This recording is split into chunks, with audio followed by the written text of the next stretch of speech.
So, hello. It is 6 o'clock in the afternoon here in Lisbon, Portugal, London time, and 10 a.m. back in my home Bay Area. Today, we are going to be talking about Social Security.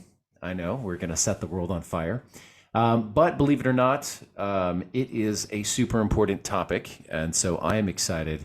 Hopefully, you are as well. Some quick housekeeping. Before we get started, the chat is disabled, but the question and answer is not. So if you do have questions, and I hope you do, as we go through, I will do my best to answer questions as they come in. But there is also a Q&A section that I have reserved for the end of our presentation as well. So without any further ado, I'm going to get started here. So Social Security. But wait, there's more.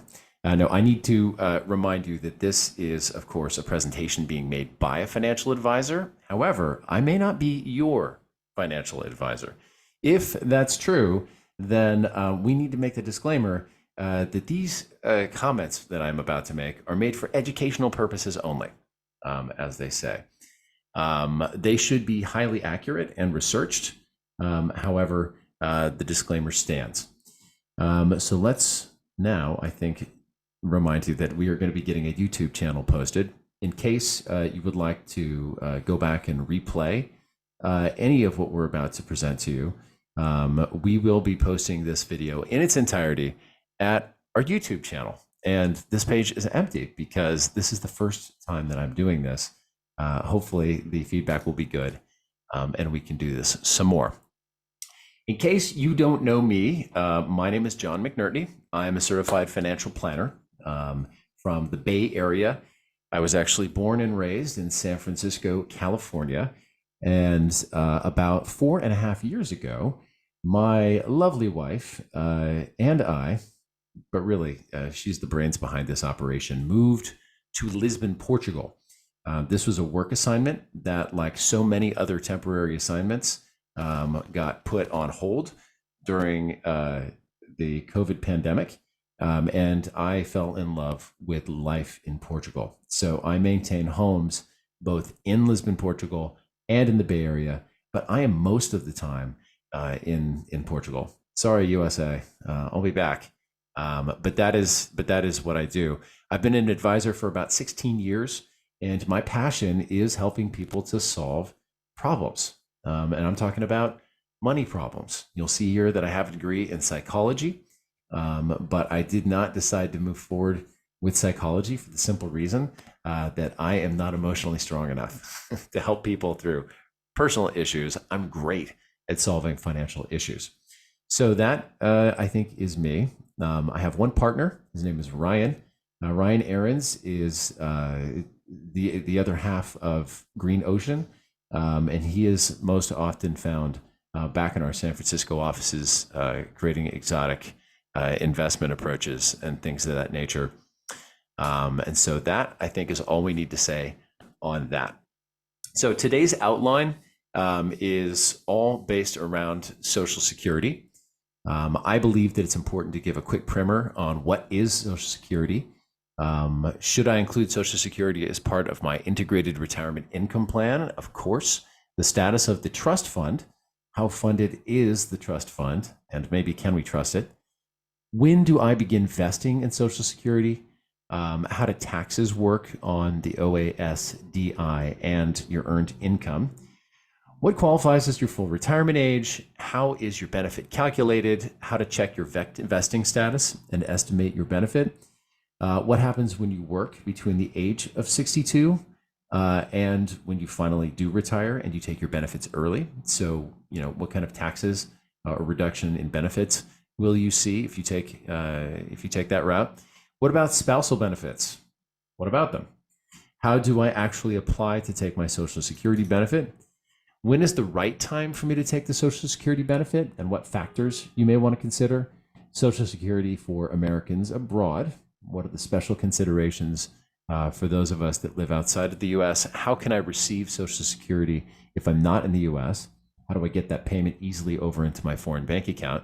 What if my spouse and or dependents never lived in the U.S.? Will they receive benefits as well? Limitations on paying Social Security benefits to those foreign bank accounts, as we said. We'll be covering that, as well as earning U.S. Social Security benefits for those who are not fully vested in their Social Security benefits. So again, for those of us that are joining us, I can see people trickling in. The chat is disabled. If you have questions, you can raise your hand and I will not see you. So you should go ahead and go into the question and answer, and I will begin storing questions there. So what is it? Social Security. Social Security was signed in, I think, in this, I don't want to mess it up. I don't remember when it was signed in, but the technical name for it is the Old Age Survivors and Disability Insurance Program. I'm sure that that did not test well, and so it goes by Social Security, and it's run by the Social Security Administration.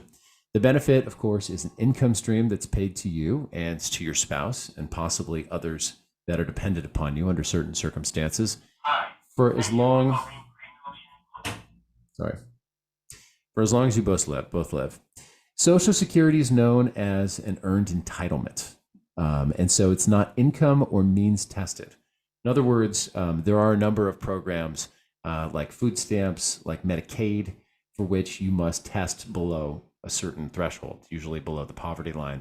But even Warren Buffett, as I'm pointing out here, collects a Social Security check because he's paid in. And it is the primary form of income in America still for most elderly Americans. So according to the annual report by the trustees, I'm smiling already because we can actually look at the budget for Social Security. So when you look on the left side of the screen here, this is the federal annual budget. And as you can see, Social Security is about 1/5 of the total amount that we lay out to keep the country going every year. It's slated to continue to increase. But what I find interesting and a little concerning is the big hole in our current budget. And I know we're not supposed to compare personal budgeting to what the Fed is doing, but or to what the federal government is doing, but it is not confidence inspiring that we have a 17% borrowing cost. 17% of our budget is unfunded and continues to be borrowed. There are about 700,000 beneficiaries receiving Social Security benefits outside of the U.S. I think as of last year, there are over 8 million Americans living outside of the U.S. It's interesting to me that less than 10% of them are currently receiving Social Security benefits. And Canada, Japan, Mexico, not surprisingly, as they are closest to the United States, are receiving the lion's share as of December of 2018. Social Security is a great planning tool. And of course, as financial planners like myself do financial plans, it is a major part of the income that you should be planning on receiving during retirement. And it is because, number one, it's guaranteed. Similar to any income annuities that you purchase or pensions, they are generally guaranteed and provide a solid foundation for your ability to meet your expenses. They have inflation protection. Unlike other retirement income sources, Social Security benefits are adjusted to keep pace with inflation. So you see that annual COLA conversation happening, the cost of living adjustment. These cost of living increases started in 1975 with 8%, have ranged. Some years we see no increase. And there is a year on record which was 14.3%. And again, I can't hear you, but can you shout out what year that was in which we saw an increase on the Social Security benefit of 14%? Peak inflation, 1980. In 1980, inflation was about 14.5%. And so we did our job with this old age pension and increase it upwards. It's a hedge against longevity. As those of you that have done financial plans with me understand, there is a sort of black joke that one can make at some point in planning. How long are you going to live? Because if you don't have any forms of income that are forever income, the longer you live, the harder it is to continue funding your life. And Social Security will persist as long as you are alive. In some cases, longer if you have dependents. Protection against the market. The U.S. government backs Social Security, so the benefits are not going to fluctuate with the stock market. Tax advantages, up to 85% of the benefits, never 100%, can be taxed. And so the benefits are very tax efficient compared with other retirement income. As we've said, most people are dependent on their Social Security. And if they're very dependent on it, that means their income is very low. And for those folks, they are being taxed almost nothing on Social Security.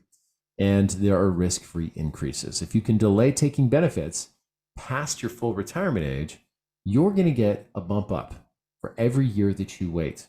And so that guaranteed benefit is better than just about any other investment product that you can get. Just think of it.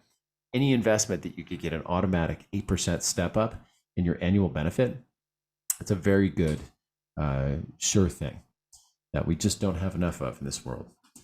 The status of the Social Security. So every year, the government appointed Social Security Board of Trustees releases a report that tells us just how solvent the Social Security Fund is and is planned to be. And so, in the 2022 annual report, and I quote, based on our best estimates, the 2022 reports determined that the trust fund will be able to pay scheduled benefits on a timely basis until, wait for it, 11 years from now. So that's 2034. And it's 1 year later than reported last year. So they've added on an additional year. But wait, there's more. At that time, the fund's reserves will become depleted, and continuing tax income will be sufficient to pay 77% of scheduled benefits. So it's not a hard cutoff, but neither is it very confidence inspiring, because essentially we will be living paycheck to paycheck inside of the trust fund in about a decade. I don't know about you, but time flies pretty fast sometimes. That's not that long. And if we wanted to see a graphic of this, we can actually look at the 3 different trust funds that pay the benefits. So you have the Old Age Survivors Income Fund, that's blue. You have the Hospital Insurance Fund, and then you have the Disability Fund, the Federal Disability Fund. And so, yeah, folks, I mean, this is the peak right here was in 2019, 2018. Probably felt like it, right? And right now, the value is actually decreasing on an annual basis each year. What's interesting is if you look at the full report, you'll actually see that the deficit is pretty level. But what I find a little bit funny is that where's the peak? It's not here. Is there a second page? Well, there is a page where it tells you what the peak of the fund. Yeah, here it is. Projected peak of our reserves. And so if you were to make this report to your family that our reserves have reached a peak in 2021, and that peak is 2021, and in 2022, our peak is 2022. So yeah, I mean, that's the case, is we are on the wrong side of the peak right now. And that is what we see in the annual report released by the board. Vesting status. Okay, so you probably already know this, but it's 10 years of income, taxed income that needs to be paid into the Social Security Fund before you vest. So that's 40 quarters, okay? And to qualify for a quarter in 2022, a U.S. individual must have paid OASDI tax of $1,500 on earned income in the quarter. Just 1 second, please. I need to close my door here.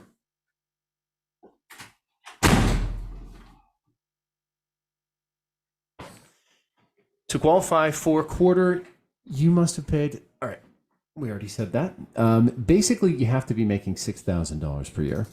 Did I get there yet? Oh, there it is. So you have to make $6,000 a year, and you do have to pay in every quarter. Don't be taking money under the table. You have to be seeing that FICO tax show up on your paycheck. And the dollar amount of your quarterly required contribution is recalculated every year in October based on a formula. By the function of the totalization treaty, which if I was a professor, this will be on the test, totalization is important to expats.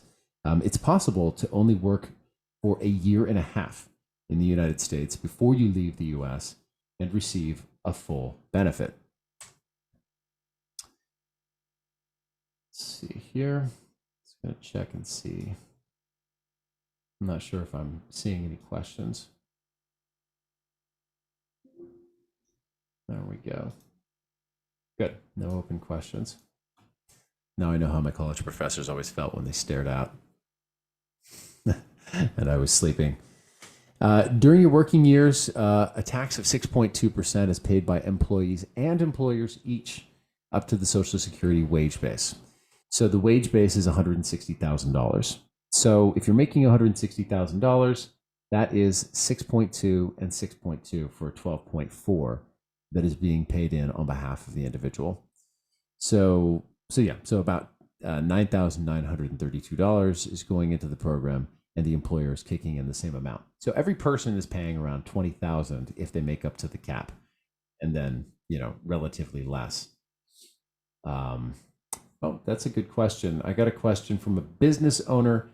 How does this work for business owners?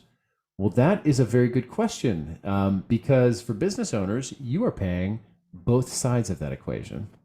So that's my unhappy face. Yeah, that's not the best situation to be in. So you basically are paying the full 12% into the Social Security fund yourself if you own a business.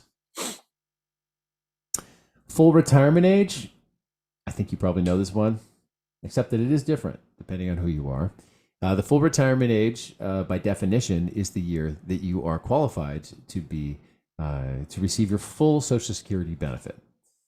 Everyone who's qualified to receive Social Security benefits, who is qualified, will begin take their benefit as early as 62, or you can delay up to age 70. Now, the full retirement age does vary just a little bit if you were born before 1960. So if you were born before 1960, not me, but I'm sure you're out there, you can take it a little bit earlier than everybody else, but not by much. If you take your benefit prior to full retirement age, you are going to get cut. So that benefit is going to be reduced. And this will not be on the test because I'm going to take you through the calculation quickly. You multiply 0.5% times the number of months before full retirement up to 36 months. So basically it's a 0.5% per month, per year. You will see a reduction in your Social Security benefit. And then there's a 5/12% times the number of months before full retirement age for additional months beyond 36. So for our example, Mary has decided to take her benefit as early as possible. She chose to begin receiving benefits at age 62. And so she's going to see a reduction by 25%. And so if we're inclined, you can follow through with the math. That full reduction is based on the 20% for the first 36 months, 3 years in advance, and then she's a little bit above 3 years. She's at 4 years. That's going to be a slightly different value. She has a 25% reduction for life. And it works in the opposite direction as well. Right, so here's the table in which we can see the payment reductions all the way down to 30%, which is the maximum reduction if you take the benefit as early as possible, and you're a bit older, so you can take it even earlier as a function of when you could possibly take it at full retirement. Social Security credits are generally accrued over 10 years or more of work. The Social Security Administration will then take the individual's 35 highest inflation-adjusted years of contributions into consideration when your benefit is being calculated. So that benefits those of us that supposedly, they tell me, will make more money later. Many people see an escalation in their income, and sometimes just as a function of inflation, right? And so it does benefit you to continue staying in the workforce if you're continuing to mark higher each year in terms of your overall take home up to the maximum. So if you're up at $160,000, remember you cap out there. So the maximum benefit is really reached by getting to the FICO cap 35 times in your life. A lot of adjustments will be made to achieve the final benefit, including when you start to take Social Security. The earlier, the lower, as we just discussed. And if you take your benefit later, you will also get a bonus. Whether there are other family members receiving benefits, as there is a maximum benefit limitation for families.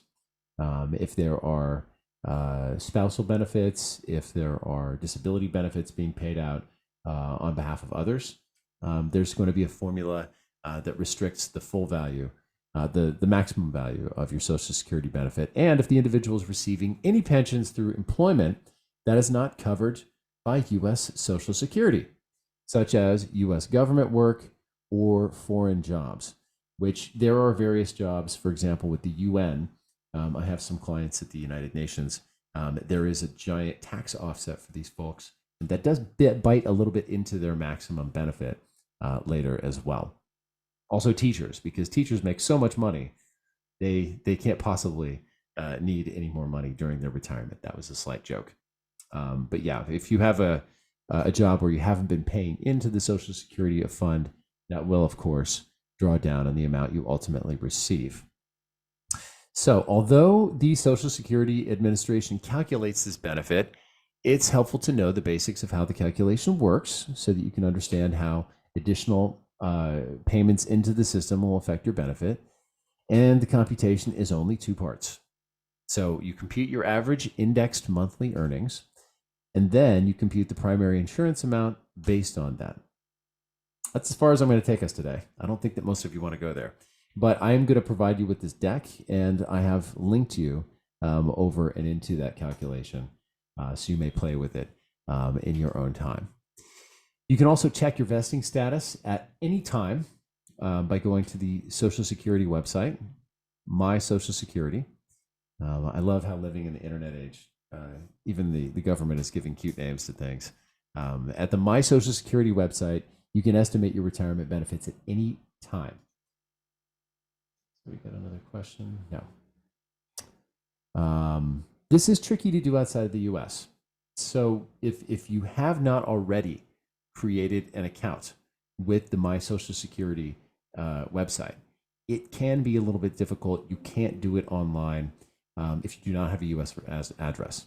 That's what the restriction is linked to. But have no fear. You can call, and I have had to call for clients on occasion, and it is pretty painless. The folks at the Social Security Administration, unlike the IRS in some cases, they're very friendly and helpful individuals. The general earnings test in 2022, a client who begins collecting Social Security benefits after 62, before their full retirement age, may have earned income up to almost $20,000 without having any reduction in benefits. However, if you make more than that, the Social Security benefit is reduced on a 1/4 of any earned income beyond that amount. So, pago leva dois, right? So that means if you're making upwards of $60,000, $70,000, then you might see up to a full reduction in the benefit that you receive. So don't do it.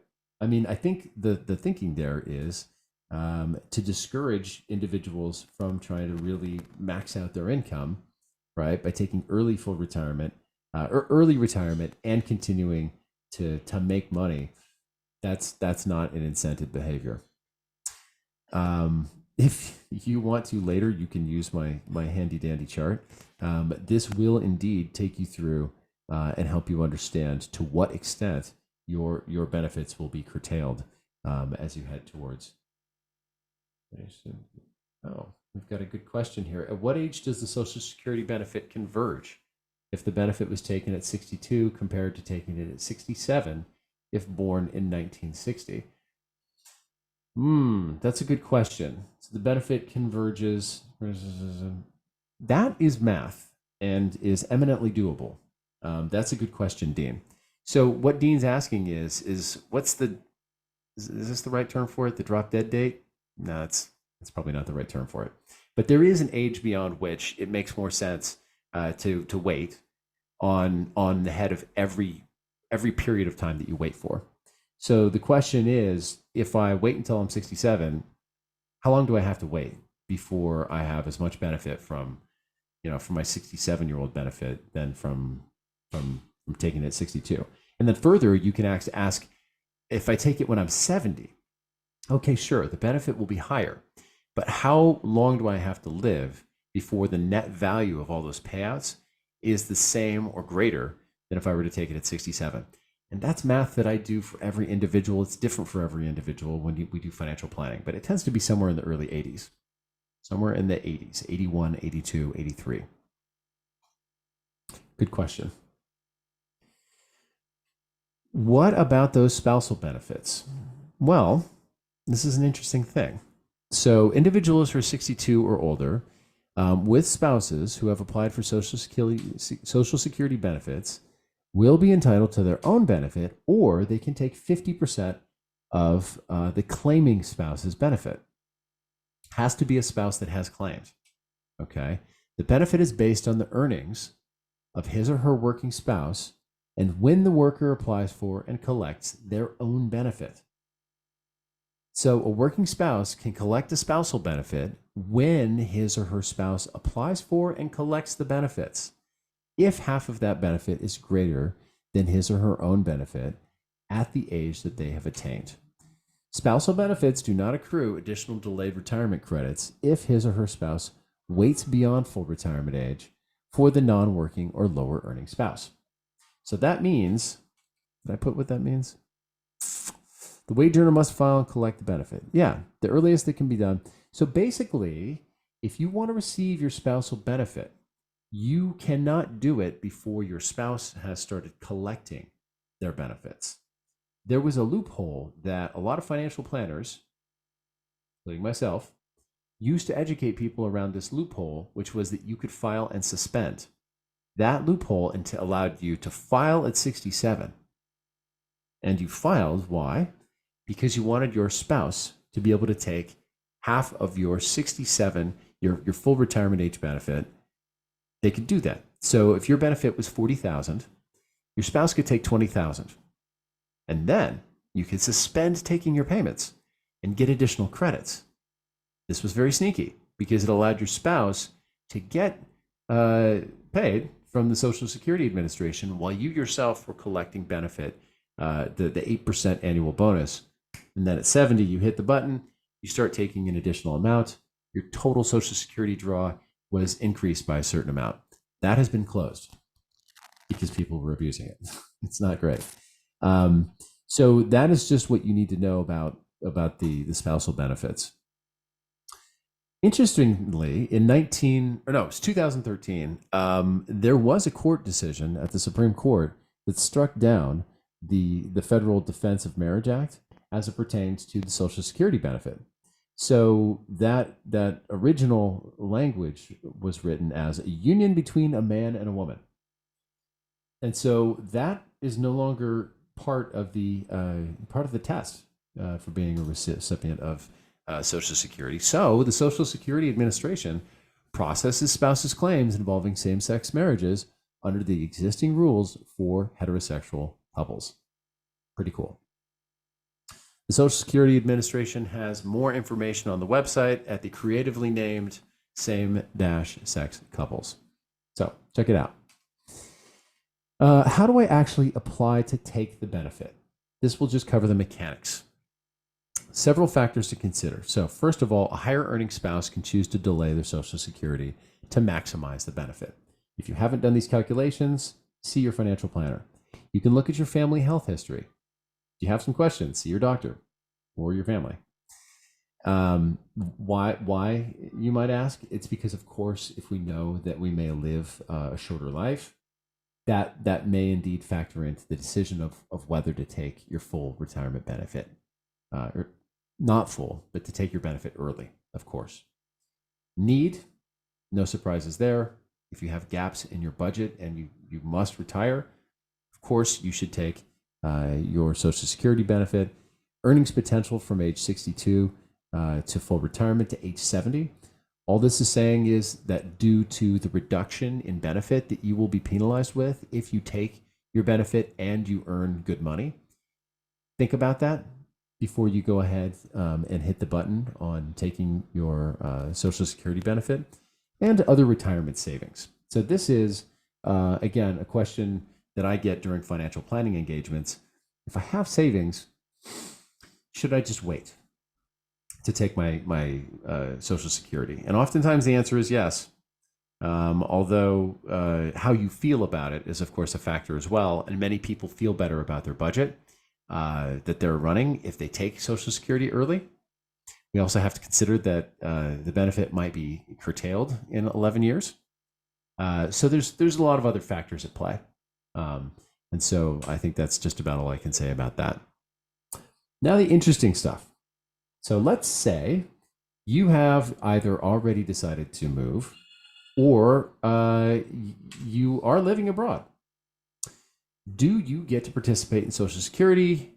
Survey says yes. Your U.S. legal residency status does not matter in determining your eligibility for Social Security. I.e., if you're neither a citizen nor a green card holder, if you are vested, you are going to get your benefit.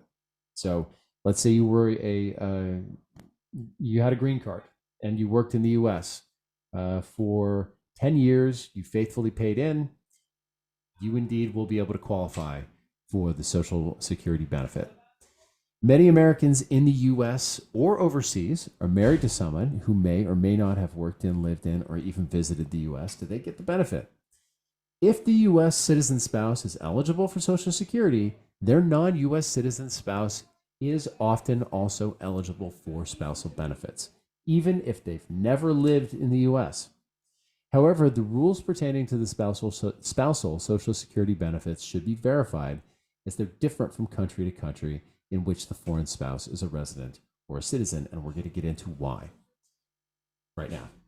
So, Section 202Y of the Social Security Act requires non-citizens in the United States to be lawfully present to receive their benefits.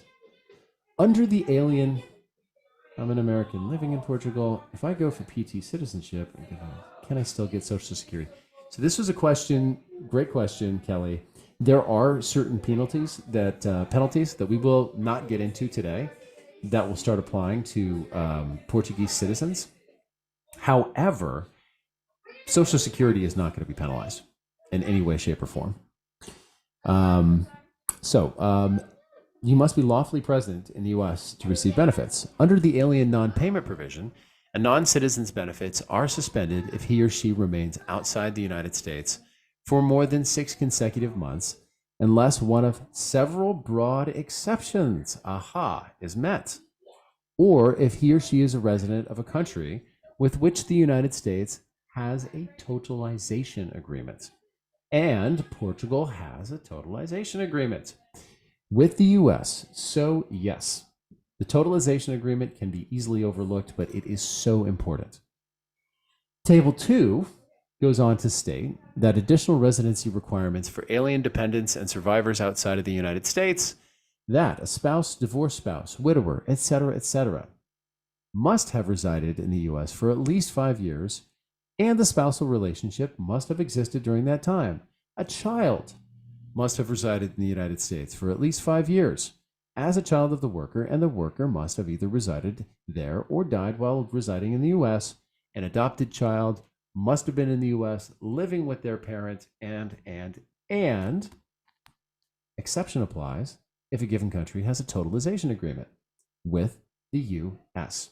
So once again, the totalization agreement and the double tax treaty play a very important role in broadening the amount of rights that you are entitled to outside of the United States.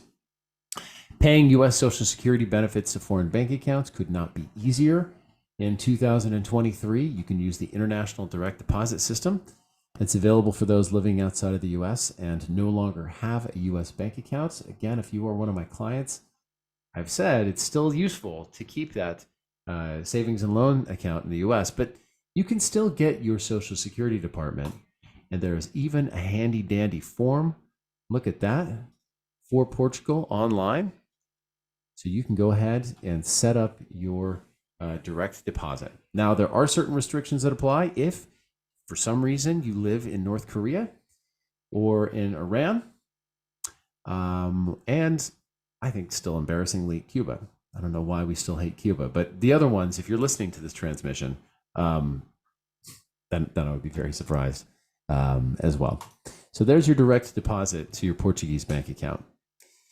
And I've mentioned this before, but if an individual has accumulated just 6 credits in the U.S. Social Security system, their work in countries that have a totalization agreement with the U.S. can be counted towards the 40 credit minimum requirement for the U.S. Social Security benefit eligibility. So if you are 6 or above, fear not. If you plan on working in Portugal, now let's be realistic, because totally fair to state that the Portuguese do not have the benefit of an incredibly high salary. So you're going to have to push if you want to make those benefit payments. You can do it. So if you come to Portugal and you have 36, I can imagine somebody coming with 36 credits and being disheartened that they need to remain in the US just to fill out their Social Security benefit. Such is not the case. You can continue earning credits while you are here. Thus, an individual's working years are totalized, where a partial benefit will still be paid out of the U.S. Social Security system despite having paid into the U.S. Social Security for less than the 40 credits. Who gets to bite out of that apple? Which country has the right to tax me on my Social Security? This is also part of the double tax treaty. The U.S. may tax U.S. persons' foreign Social Security benefits like all worldwide income.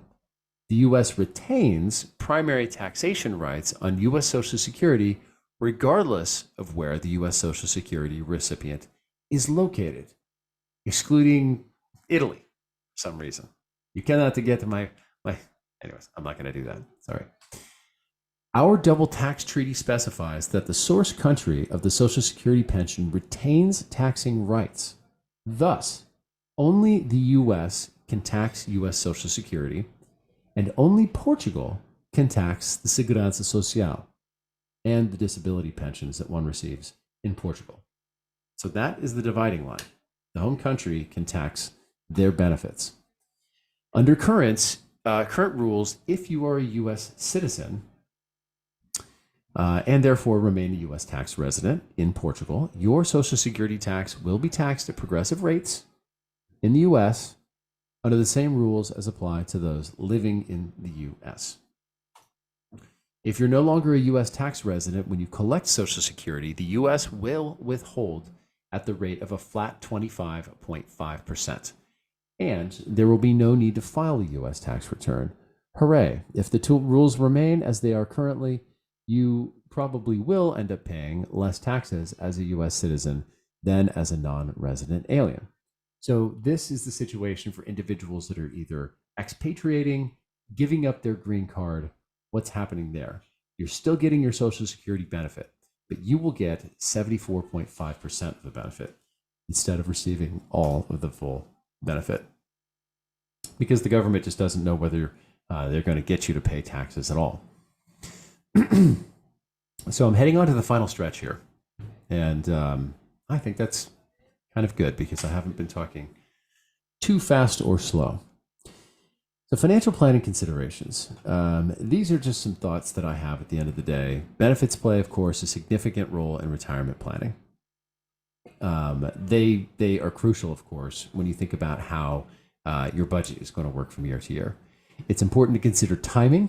Timing is everything in relation to the sources of other retirement income, such as pensions, savings, and investments. I'm thinking of the NHR specifically when I design financial plans for individuals. The timing of taking various forms of income can come really into stark relief, especially if you're doing other things like pursuing an accelerated depletion of an IRA or 401k. There's other interactions that occur that you need to take into consideration, that it's helpful, I think. I like to get out of bed in the morning to help people solve problems. So if it's more complicated, it makes sense to take all of these things into consideration. And that is what the comprehensive financial planning is for. And tax planning is essential as well. So please, please, please reach out to your tax planner before you do these things as well. And this is from a live fire exercise. So this is a client that I spoke with just yesterday that I met a week ago. And he was very surprised to find that when he quits early, he can't just stop thinking about these things. He's going to leave his job early, and then he's going to begin taking IRA payments later. So there's this big gap here. The question is, should he take Social Security early? Probably. Or are there other planning opportunities? Most definitely. And I'm not going to get into those today. I think they call that a teaser. In case you want to reach out to me and talk about various tax planning strategies, we can do that. But if you're in a lower rate, then you're not going to be paying Social Security taxes. Of that, we can at least know. So the rest of the journey through the eyes of a financial planner. Oh, so I want you to know that I don't think about every person that I advised in the same sense either. There are different times on your journey. There's the pre-move phase. It's the best phase, I think. We can all agree it's better to be planning well in advance of making any decisions. Acclimation is when you have really moved and you're getting acclimated to your new situation. That is also the period when you're going to benefit from NHR if you're going to Portugal. So that's a great time to start really sort of fleshing out the different moves that you can make. Global financial integration. That's when you're really coordinating everything on the balance sheet. And then we got a question from Ken. Ken, let me just finish this out here. And then retirement, independence and retirement. If you've done all the rest of these other phases, then what follows naturally is that you get to blissfully retire and hopefully have all of your real mission critical issues solved, so you can focus on charitable gifting, you can focus on Social Security, you can focus on your health, estate planning, and various other things that I will be talking about in other webinars, because I'm going to do more of these, I hope. Now, I had a question from Ken. From what you've talked about, my wife's and my Social Security income will not be taxed in Portugal. That is correct.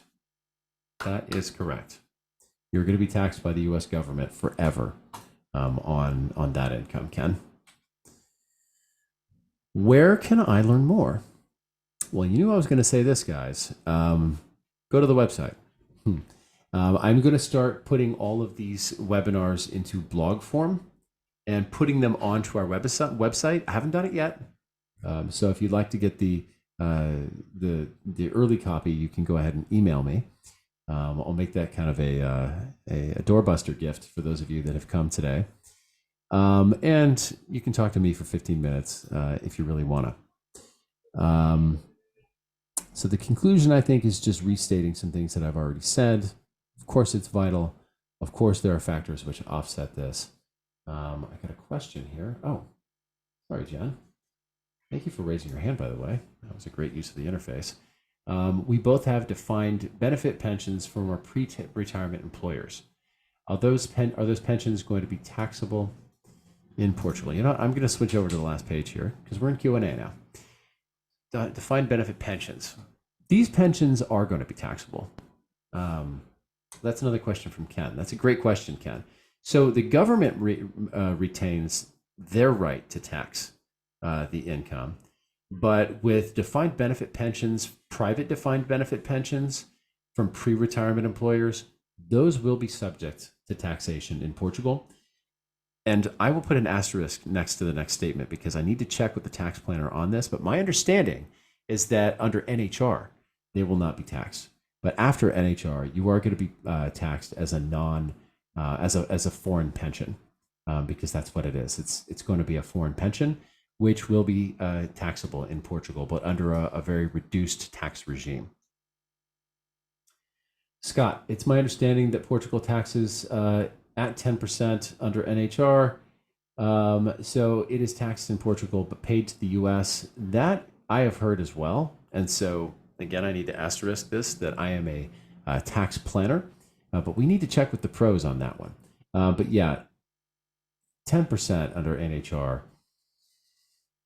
I think that it's taxed in Portugal.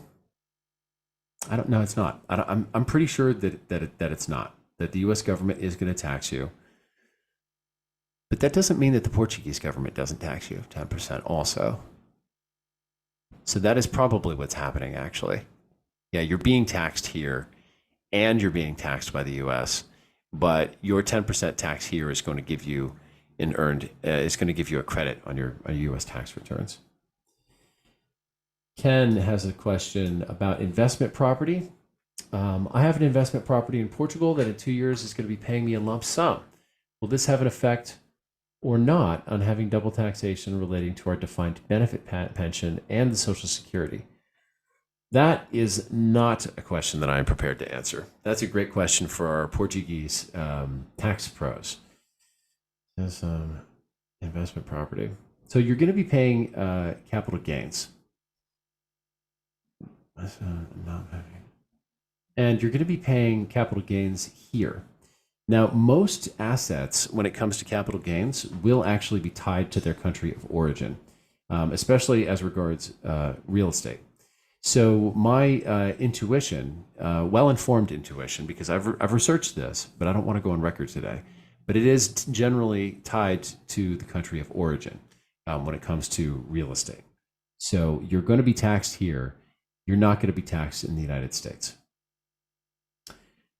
Oh, okay. Under NHR, will taxes be due in Portugal? Taxes due be deductible on U.S. tax returns? 100%. That was one that I can nail for you right there, Ken.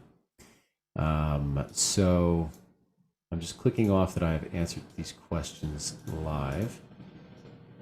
And I just want to make a blanket statement. You know, financial planning is something that I am more or less obsessed with and practice daily from the time that I wake up oftentimes to when I go to bed, because if you're in the States, I'm still working with you. But it's imperfect, and so we have to research many answers, even during the formulation of a financial plan. So that's my way of saying I'm sorry that I can't shoot from the hip on some of these more complex questions. But I carved out an hour for us. Do we wait around for 10 minutes? Show of hands? Yeah. Okay. Thank you, Dean. So that was should I stay was the purpose for the question. I'll stick around for just a few more minutes in case there's more questions. Otherwise, I just want to point out that I am very pleased that I've had a lot of attendees here today.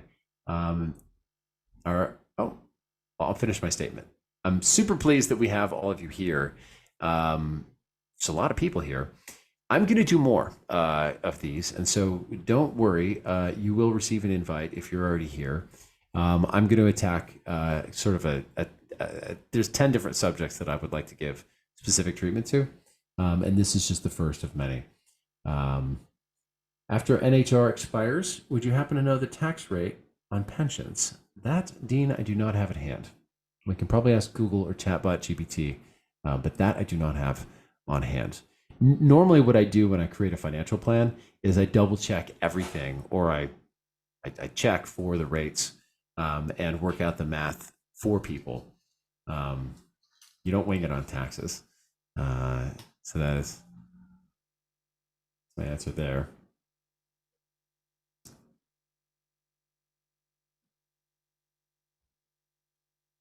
Okay. Well, I think we're going to call it. Fantastic. Thank you. Mark says, and I'm going to read this out loud because it gets me right here. He said, great material.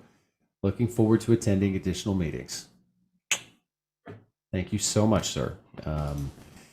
Believe it or not, very informative, great info. Okay. Yeah. One last question. Which of your taxes should you file first?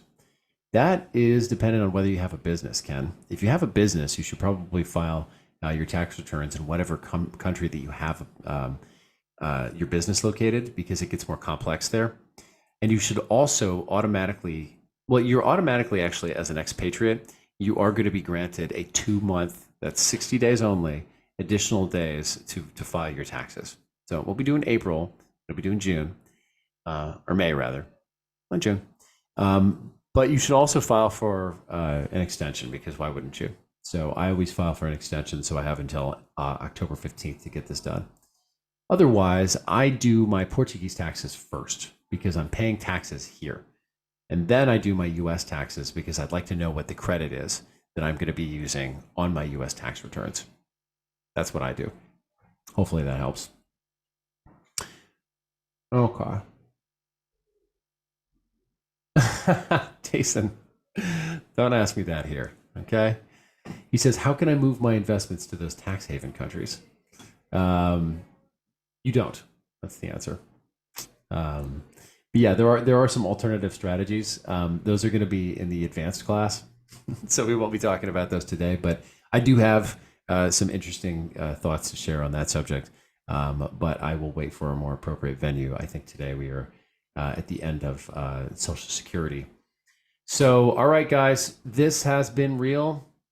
I think I'm going to sign off now. Thank you again. I prepare all of this hoping that people will come, just like you throw a party and hope that people will arrive. So thanks for attending. If you have more questions, you can reach me on my website. Otherwise, have a great afternoon. Até já. Ciao.